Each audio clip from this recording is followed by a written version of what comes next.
Notice हुए थे। ये जो ताज़ा तरीन इन्होंने इंट्रा पार्टी के नाम पे एक नाटक किया था मार्च की 3 तारीख को, तो उसको हमने मार्च की 5 तारीख को चैलेंज किया था और इलेक्शन कमीशन और पीटीआई के माबैन ये मामला चल रहे थे, तो हमें उन्होंने नोटिस किया था। लेकिन आज जब तक हम पहुँचे इलेक्शन कमीशन, जो कि हम ताख़ीर से इसलिए पहुँचे कि इस्लामाबाद के तमाम रास्ते वो आप सबको पता है कि बंद किए हुए थे और ये जो इंतशार की सियासत है ये उसी का शाखसाना है। लोगों को घरों से दफ्तर जाने में तकलीफ़ होती है, दफ्तर से घर आने में लोगों का जो रोज़गार है वो मुतासर होता है। और ये जो सियासत है ये पाकिस्तान को, ये जो इंतशार की सियासत है ये पाकिस्तान को बहुत महंगी पड़ रही है और इसका इंतज़ाम होना चाहिए, इसका बंदोबस्त होना चाहिए, इसका मुकाबला होना चाहिए। यानी दुनिया की तारीख़ में अडयाला जेल शायद वाहिद जेल है कि जहाँ से हर रोज़ इंतशार की एक कॉल दी जाती है और शायद ही कोई ऐसा जेल हो जहाँ से वो एक सियासी जमात के मरकज़ी कैंप ऑफिस नज़र आता है। ऐसे लगता है कि ये अडयाला जेल नहीं है बल्कि पाकिस्तान तहरीक इंसाफ का कोई मरकज़ी दफ्तर है। अब ये किस कानून के तहत है, किस कायदे के तहत है, कौन सा जेल मैनुअल इसकी इजाज़त देता है और ये इम्तियाजी सलूक क्यों हो रहा है, क्या बाकी कैदियों को ये सहूलियात हासिल है? ये बड़े इम्पोर्टेंट सवाल हैं कि अगर कोई अदालती हुक्म है इस सिलसिले में तो उसका ये हुकूमत की ज़िम्मेदारी है उसको चैलेंज करे।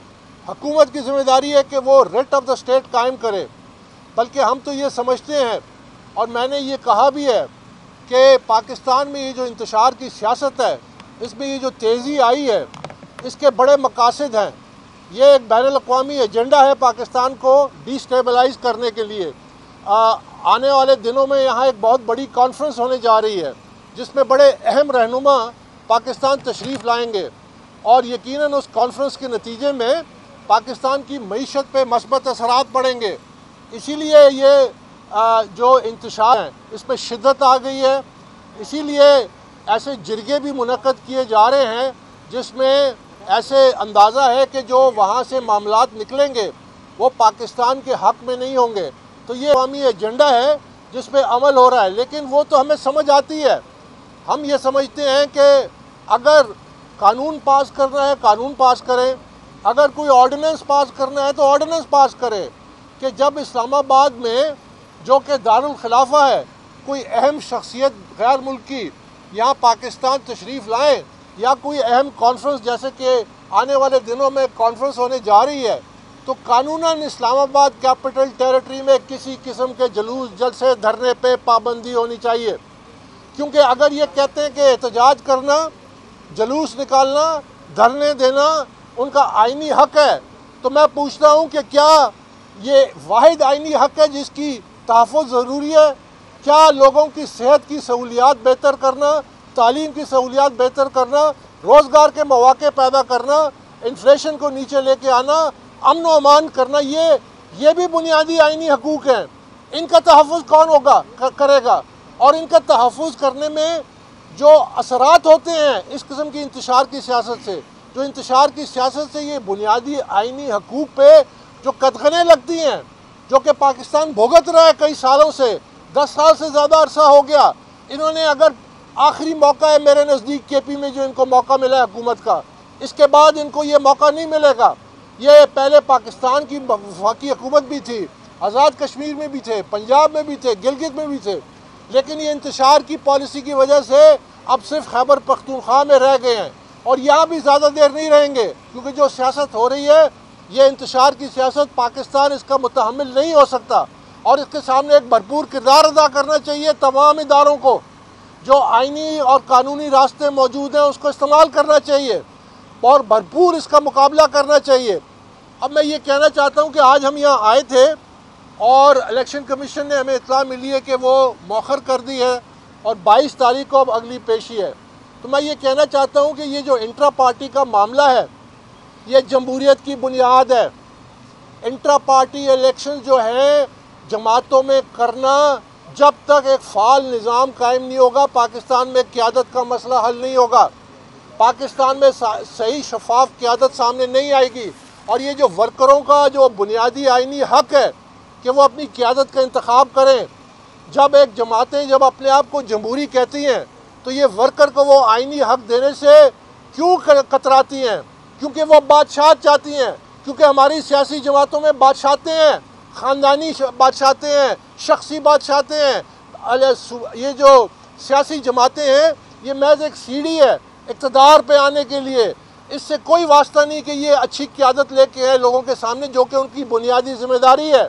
और मैं आपको ये कहना चाहता हूँ कि हालिया दिनों में आपने सुन ही लिया होगा कि जो PTI के ख़ुद साख्ता चेयरमैन हैं, और ये मैं नहीं कह रहा, यहाँ तक कि सुप्रीम कोर्ट के फ़ैसले में भी ये लिखा हुआ है, जो जनवरी 13 का फ़ैसला था तारीख़ी इंटर पार्टी इलेक्शंस के हवाले से, उनके बारे में जो आप मीडिया में जो रिपोर्ट्स आई कि जो फाउंडिंग चेयरमैन हैं वो उनसे नाला हैं और वो उनको कहते हैं कि इसको फारिग कर दो।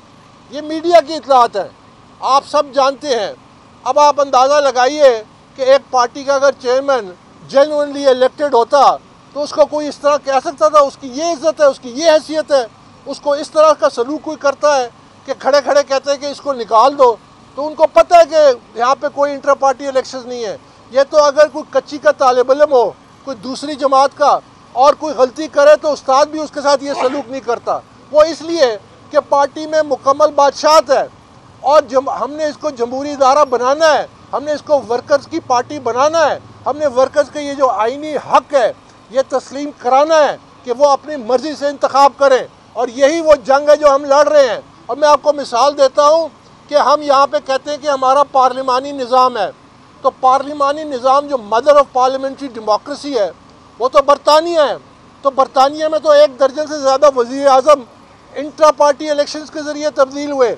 वहाँ के एक कामयाब तरीन वज़ीर आज़म थी मार्गरेट थैचर, जिन्होंने अपनी पार्टी को तीसरा इलेक्शन जिताया लैंडस्लाइड विक्ट्री से। उसके बावजूद इंट्रा पार्टी इलेक्शन में उनको तब्दील कर दिया गया। ये होती है जमहूरियत। यहाँ जमहूरियत के नाम पे एक इक़्तिदार की रस्साकशी है। लोगों को कल तक कहते हैं कि एक जमात जो जिसके ऊपर वो किस किस्म के इल्ज़ामात लगाते हैं, परसों उसी के साथ बैठ के जमहूरियत की बका की जद्दोजहद की बातें कर रहे होते हैं। ये सियासत जो है पाकिस्तान में, सियासत जो है कोई मज़हब बेचता है, कोई जमहूरियत बेचता है, कोई इंसाफ और कानून बेचता है, कोई अपने अपने फ़लसफ़े बनाए हुए हैं। हकीकत में ये तमाम इक़्तिदार की जंग है, और इक़्तिदार की जंग में जो पाकिस्तान को नुकसान हो रहा है वो हम सब के सामने है। हम इस सिलसिले में इलेक्शन कमीशन के सामने जो हमने रिपोर्ट्स रखी हैं उसमें 25 जनवरी को हमने एक कौमी कॉन्फ्रेंस बुलाई थी इस्लामाबाद में। उसमें पार्टी के नुमा समेत और सरकर्दा साबका ओहदेदार शरीक हुए। उन तमाम फाउंडिंग मेंबर्स और दूसरे ओहदेदारों की दस्तखत शुदा करारदाद हमने इलेक्शन कमीशन में जमा कराई हुई है। उसमें हमने इलेक्शन कमीशन से इस्तदा की थी कि ये अब आदी मुजरिम हो चुके हैं, ये बार बार इंट्रा पार्टी इलेक्शंस के नाम पे एक ढोंग रचाते हैं, और जो ताज़ा तरीन है वो मार्च 3 को उन्होंने रचाया। तो हमने ये इस्तदा की थी कि अब हमें मौका दिया जाए, कि हम पार्टी का इंट्रा पार्टी इलेक्शन मुनक़्क़द करें। और इसी सिलसिले में आज हमने गुजारिशात भी पेश करनी थी, लेकिन चूँकि ये रास्ते बंद थे और ये जो हेयरिंग है ये 22 तारीख तक पोस्टपोन हो गई है, तो उस वक्त फिर हम ये दोबारा पेश करेंगे। उसमें मेरे अलावा सईदुल्लाह नियाज़ी जो PTI के फाउंडिंग प्रेसिडेंट पंजाब है, जो फाउंडिंग चेयरमैन के फर्स्ट कज़न हैं, उन्होंने उस कॉन्फ्रेंस की सरबराही की थी। ये बिलाल अज़हर मेरे साथ खड़े हैं, ये भी फाउंडिंग मेंबर है टैक्सिला से। इसी तरह एडमिरल जावेद जो लाहौर से तशरीफ़ लाए थे वो भी हमारी इस कॉन्फ्रेंस में शरीक हुए थे। महमूद खान हुए थे, इसी तरह आमिर भी हुए थे, मुजम्मिल भी हुए थे, यूसुफ अली ये हमारे इलेक्टेड जनरल सेक्रेटरी होते थे स्वाबी से, ये भी इस कॉन्फ्रेंस में थे। तो हमने तमाम फहरिस्त इलेक्शन कमीशन में जमा कराई है और अपना मुतालबा और उनके कॉन्टैक्ट नंबर के साथ, ताकि ये ना पता चले कि हमने वैसे ही नाम लिख दिए हैं। तो इस सिलसिले में हमने एक कॉन्फ्रेंस की करारदाद भी जमा कराई है। साथ ही जो 3 मार्च को इलेक्शन के नाम पे जो नाटक और ढोंग रचाया गया उसको हमने भी चैलेंज किया। यानी मैं आपकी याद दहानी के लिए कह दूं कि 3 मार्च को जो इलेक्शन हुए उसमें उन्होंने मुझे पूरे इलेक्ट्रल प्रोसेस से तहरीरी तौर पे अलग रखा गया, जो कि जुर्म है, जो कि गैर कानूनी है, क्योंकि इलेक्शन एक्ट 2017 हर पार्टी के मेंबर को ये आईनी और कानूनी इख्तियार देता है कि वो इंट्रा पार्टी इलेक्शन में हिस्सा ले। उसके अलावा अगर आप वो रिकॉर्ड देखें जो इन्होंने जमा कराया था कि 940 लोगों ने वोट डाला, वो भी बलूचिस्तान से, जबकि मेंबर टोटल 8.5 लाख थे, यानी 0.11% जो है वो वोट पड़ा। कभी आप सोच सकते हैं कि ऐसा इलेक्शन हो जिसको ये कौमी सतह पे तस्लीम भी कोई सोच भी नहीं सकता, ये इतना बड़ा ढोंग था। तो हमने तमाम हकायक भी रखे हुए हैं इलेक्शन कमीशन के सामने। अब हम इलेक्शन कमीशन से जो हमने इस्तदा करनी है और हम आपके सामने ये रखना चाहते हैं कि अब उनके सामने 3 ऑप्शंस हैं और हम चाहते हैं कि जो हमने पहला ऑप्शन दिया, या तो हमें इजाज़त दें कि हम इंट्रा पार्टी इलेक्शंस कराएं, जो पार्टी के बानी हैं, जो पार्टी को बनाने वाले हैं। याद रखिए कि ये पार्टी हमने बनाई है, हमारे खून पसीने से बनी है, ये वर्करों की कुर्बानी से बनी है। हम पे कोई जज, कोई इदारा, कोई फोरम हम पे ये चेयरमैन ज़बरदस्ती हम पे नहीं मुसल्लत कर सकता, ना हम तस्लीम करेंगे। ये हमारा आईनी कानूनी हक है। कौन होता है जो कहते हैं कि ये पार्टी का चेयरमैन है जबकि वो मुंतखब नहीं है, जबकि वो नामजद शुदा है और जिसकी नामजदगी एक कानों में एक किसी के खुसर फुसर से वो फारिग होता है, जैसे कि मीडिया की इतलात आ रही है। तो हम ये अपना आईनी हक, क्योंकि ये पार्टी हमारी है, हमने एक बड़े मकसद के लिए बनाई थी। उस मकसद का असूल ये था कि हमने एक साफ़ सुथरी क़यादत पाकिस्तान में लानी है और हमने उस साफ़ सुथरी क़यादत के ज़रिए एक रोल मॉडल बनना है, पाकिस्तान की मईशत को ठीक करना है, पाकिस्तान के इदारों को बहाल करना है और पाकिस्तान में आइन और कानून की बालादस्ती लानी है। ये हमारा मकसद था। हम उस मकसद से पीछे नहीं हटेंगे और हम किसी के ऐसे हुक्म को जो गैर कानूनी हुक्म है, जिसके ज़रिए हम पे कोई चेयरमैन मुसल्लत करते हैं, हम उसे तस्लीम नहीं करेंगे। तो हमने ये दरख्वास्त की है कि हमें इजाज़त दी जाए। बसूरत दीगर हमने फरवरी को एक प्रेस कॉन्फ्रेंस भी की थी और वो भी हमने इलेक्शन कमीशन के सामने रखा है कि जिसके ज़रिए हमने एक मसालियत की कोशिश की थी कि हम एक वकील नामज़द करें और PTI के जो फाउंडिंग चेयरमैन है, ये लोग नहीं, इनकी कोई कानूनी हैसियत नहीं है, ये एलियंस हैं, इन्होंने पार्टी पे कब्ज़ा किया हुआ है।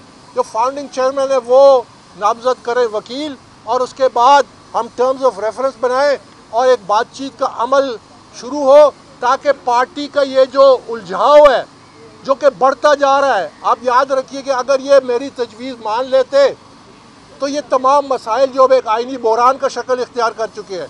पार्लियामेंट का मौक़िफ़ एक है, इलेक्शन कमीशन का कानून और आइन के मुताबिक मौक़िफ़ एक है, सुप्रीम कोर्ट की एक अदालत लगी, उन्होंने मावरा आइन और मावरा कानून एक फ़ैसला दे दिया, जिसकी वजह से उसकी बुनियाद क्या थी कि पाकिस्तान तहरीक इंसाफ ने जाली इंट्रा पार्टी इलेक्शंस कराए, पाकिस्तान तहरीक इंसाफ ने ऐसे इलेक्शंस कराए जिसमें उनके वर्कर्स को महरूम किया गया।